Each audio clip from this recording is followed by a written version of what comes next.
Okay, so right off the back, this episode, Ark and Source are moving in space towards the Andromeda Hive to kill off McDonald. And as I see this, I realize how well edited these episodes are. They just flow together so nicely.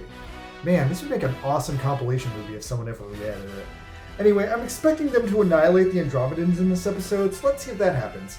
Musashi and the Getter Men send off a bunch of weird off-model Getter robos to help out the Ark team. Kamui is really horrified by all this random stuff. He's seeing the Getter robos eat bugs, and he's seeing the way the future humans act, and it's all pretty repulsive to him. Musashi, meanwhile, continues giving a bunch of grim speeches about how the Ark team are the only ones who can change the future, but they need to fight with their instincts to bring out their full potential, and he guides the team directly to McDonald's location and whereabouts in the Andromeda Hive. Now, at this point, McDonald is doing a bad guy spiel, declaring that he's going to avenge the Hacking Empire, which is so irrelevant at this point. Like, come on, those guys got wiped out in the 70s. Anyway, so Gettersaurus randomly stops being helpful and blockades itself to block off a hallway from bugs. Damn it, Gettersaurus, why can't you ever be in any of the cool fights? Musashi then explains the next confusing situation, which is that they've reached a point in the Andromeda Hive where someone needs to get out of the Ark and open a door. And apparently it has to be Kamui because the room where the door is 120 degrees and therefore lethal to humans. Now, the way this was phrased made it seem like it was kind of a trap on Musashi's end to take out Kamui because he's not fully human and Musashi is a human supremacist. But apparently Musashi is telling the truth. So Kamui walks into this oven room and opens the door. Musashi mentions that the Andromeda's Starboarder weapon has activated, and they come upon it, and it looks like a mix between a heart, an engine, and it's inside another gyroscopy time travel thing. Now, Kamui gets cornered at this point by McDonald, who tries to reason with him. Apparently, McDonald just sent a new weapon back in time called the Bug to try and stop the Getter Robo. McDonald tells Kamui that using this strange Fang, which is a data device, he can stop the Bug after it's defeated Getter Robo, or use the Bug to defeat Getter Robo himself, and then he could eventually take over the world and become leader of the Dinosaur Empire. Now, Kamui is completely shocked by this, but then at the same time remembers that King Gore also told Kamui to destroy the Getter Robo once there was no more threat. So anyway, at this point, McDonald lets loose this giant classic mecha enemy. I guess it's a remix of a classic Getter Robo G bad guy, but it actually looks exactly like Shin Dragon from Getter Robo Armageddon. It has the same dragon head and everything, and it's weird. They have this big fight with it, and I'm just gonna say this thing's a fake Shin Dragon. Anyway, so Takuma is pissed at the fake Shin Dragon because McDonald killed his mom. So they have an intense, super robot fight. Kongmin and Musashi have a dialogue on the side. Musashi tells Kongmin to get fucked, and is pretty overall dismissive of him.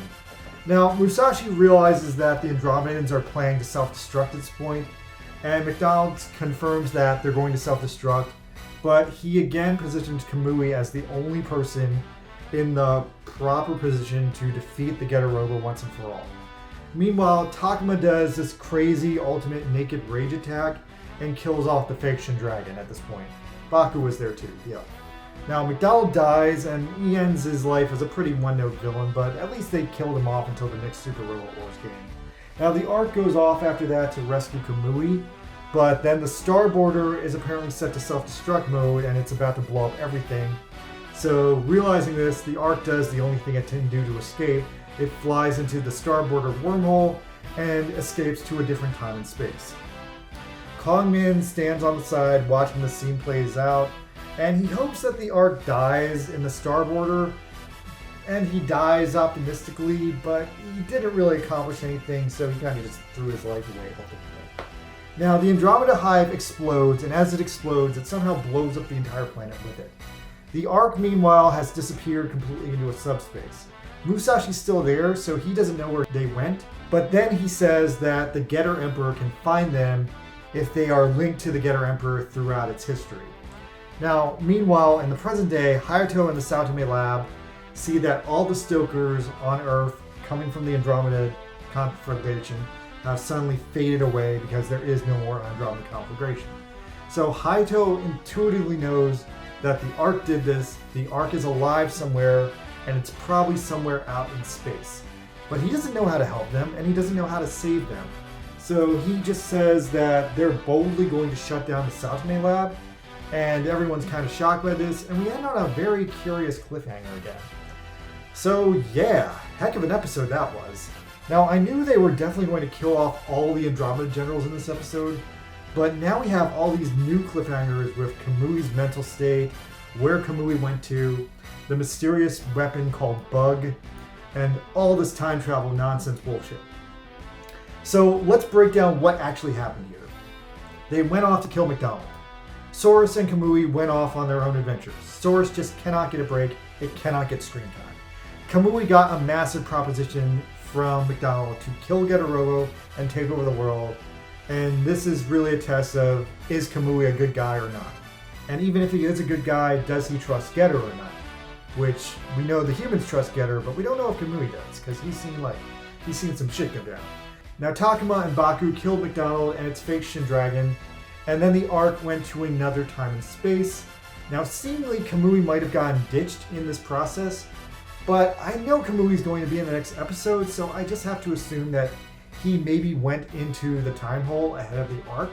So it's just a mystery of whether or not he'll be on the same side as the team when they reunite. Now, it's possible he might turn on the team, but that could be a fake out because this episode set up a lot of doubt about what Kamui's motive is and how he feels about humanity, the Getters, and the Getter team. And I can't see them ending it with Kamui being a complete bad guy, because that doesn't seem like where his arc is headed.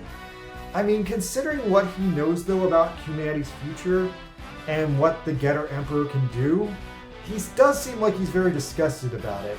And then there's also his lot in life with the Dinosaur Empire, where he doesn't seem to like King Gore either, but Kamui turning on the Getter team might not be an entirely evil move in his own justification, because Kamui has different values because he's not a human.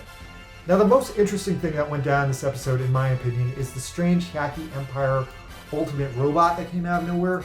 Now, this thing literally just seemed to be Shin Dragon with a different robot on top. It's got the same damn dragon face and everything like that, so I'm assuming this might just be an anime-only Easter egg, because I'm hearing that McDonald wasn't really much of a force in the manga, as in here he was one of the final bosses. So I'm definitely curious if, aside from Shin Dragon, there was any previous basis in either the Getter-Robo TV show or the manga of Getter-Robo G where this Hyaki robot might have come from.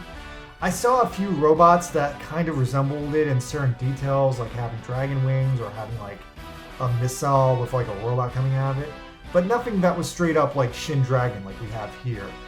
Anyway, aside from that, there's still some massive lingering loose ends with the Andromeda Queen still on the loose, still probably propagating the Andromeda Empire and further bugs.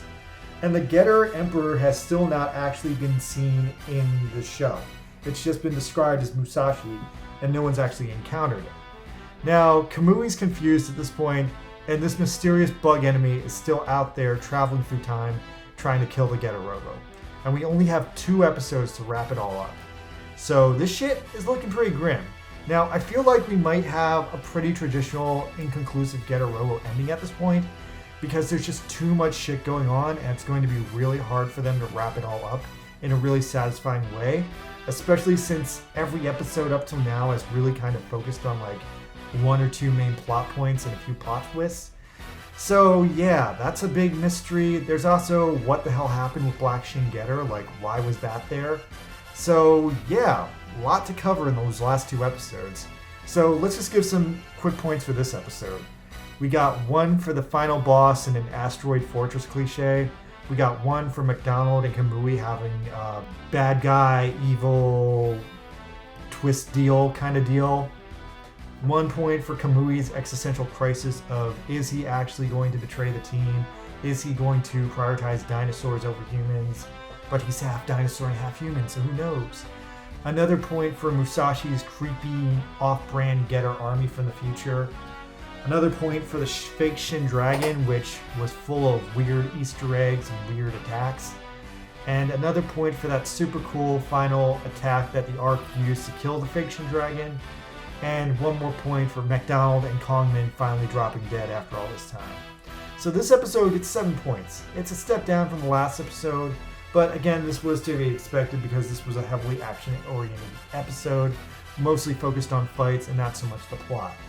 Now, Hayato does seem like he knows way too much about what's going on, but we still have a ton of mysteries to resolve in only 2 more episodes. So damn, I really want to see the ending now, and I wonder how much manga material is actually left at this point. So that was me, Moonbuster Green, with this comprehensive view of this newest episode of Getter Rebel Arc. Thank you guys for checking in, and we'll be back next week. I cannot wait. Later.